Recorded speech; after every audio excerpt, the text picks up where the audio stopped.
Man, there's a lot of... we're growing stuff. I got a lot of different...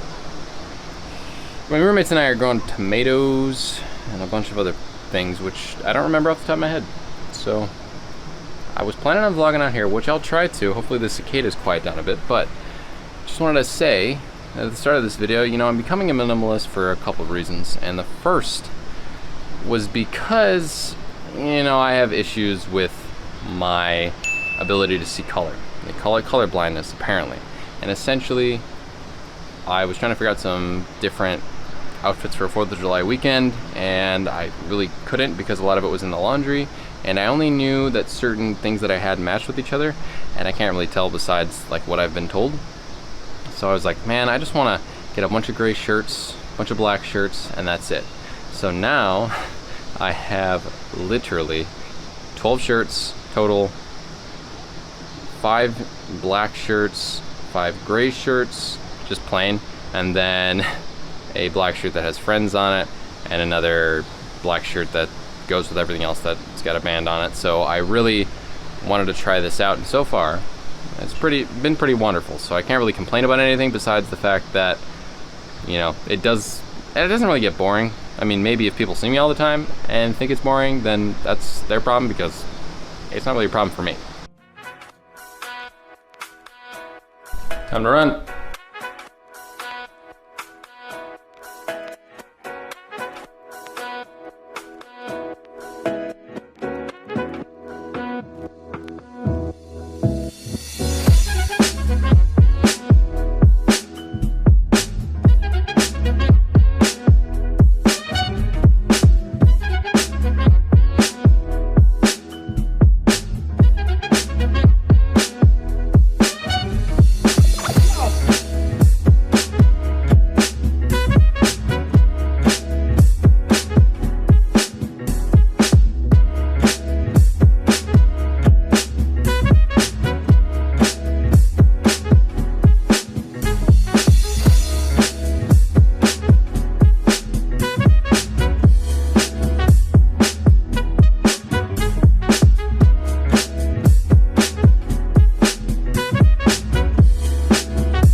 There are so many other reasons that I've become a minimalist, or I'm trying to become a minimalist, and one of the main things is, you know, it's just so much more practical. It's easier to access things. I know when things are always when I don't have as many things. That means less cleaning. That means less cleanup from, you know, having to figure out where different things go and always putting back.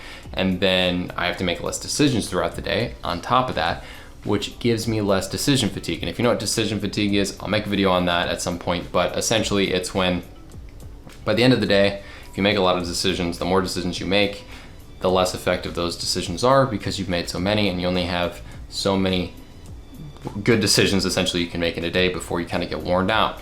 And I haven't really had to clean up my setup as much as maybe I would if I had a bunch of things around in my room. You know, it's pretty easy to maneuver things. I have enough of a amount of room in what otherwise is kind of a small apartment, which I'm really appreciative of that I figured that out, and I kind of did that for myself. So I ran a lot, as I said in that last little bit, so I'm going to go roll out, and hopefully I won't feel as sore when I'm done.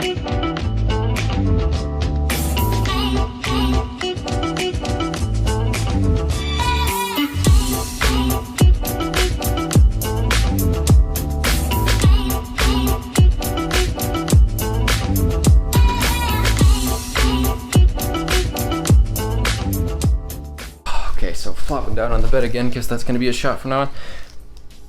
I went to Aldi. Fun time. It was not crazy expensive, but I will say this. Becoming a minimalist also means less expenses.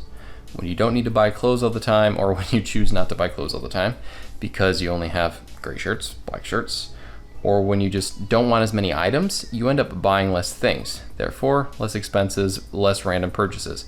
I only really buy things that bring me value. That's the main thing about minimalism. You want things in your life that will bring you value. And unless you know for a fact when you buy something, it's gonna bring you value. Just like the cicadas that are talking right now are not bringing anyone value. If anything, they're irritating me. And I wouldn't go out and buy something that irritates me or buy something that could eventually irritate me unless I knew 100% it was gonna bring value to my life. I'm not gonna buy it. So minimalism also means less spending, which, by the way, I brought up the receipt and I brought up Aldi. I'm going to make a video at some point about how to buy things on a budget when you are shopping regarding your groceries. And well, I mean, it's gonna be tailored towards college students, but also like people on a budget in general. It's very important to figure out those sort of things because I feel like some people just we waste a lot of food in America. That's kind of the point I was about to make. So just to make it short and sweet, I'll make a video in the future, but we waste a lot of food in America. I'm trying to do my best not to do that. So you're gonna see that in a future video.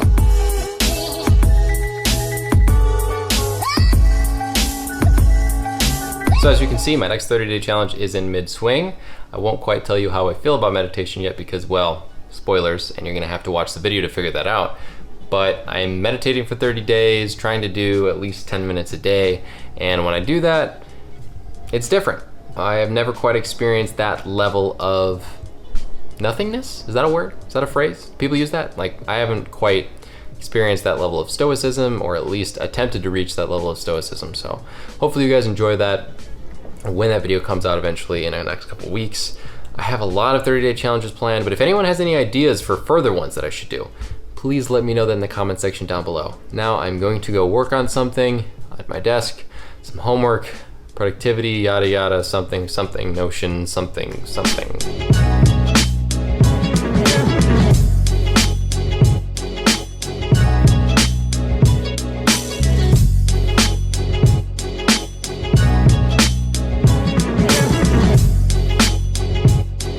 The last thing I'll say in this vlog is that I may have just started with my clothes, but I'm really trying to make a change to my overall life regarding minimalism.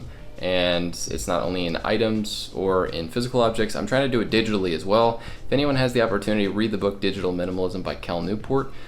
I am going to do a lot of different things in my life. I'm gonna make another video on minimalism, and it'll be about digital minimalism and how I'm trying to implement that. I feel like this video is just a trailer to a bunch of different videos. And as you can see on my screen, there's really not much going on. I don't have many cords. I don't have many shortcuts on my screen because I'm trying to implement digital minimalism. On my phone, I got rid of like my screen having a bunch of apps on it. I have like pretty much only the ones I need. I mean like 8 total on my home screen. And that includes the bottom thing. So only 4 on the top row, 4 on the little bottom dock on my iPhone. And I'm also implementing screen limits. And screen limits are hard to follow. I probably need to give someone else the passcode so I can stop bypassing it, because let's be honest, I'm doing that a fair amount. But what I need to do is give someone else the password and try to implement these digital minimalism practices as much as I can. So with that being said, guys, thank you for watching this video. I'm becoming a minimalist essentially because I want to just declutter my life, declutter my mind, and hopefully improve upon the life that I have in this crazy self-development journey that I'm documenting on my YouTube channel. Thank you so much for all the support that you guys have given me recently, and I will see you guys in the next one.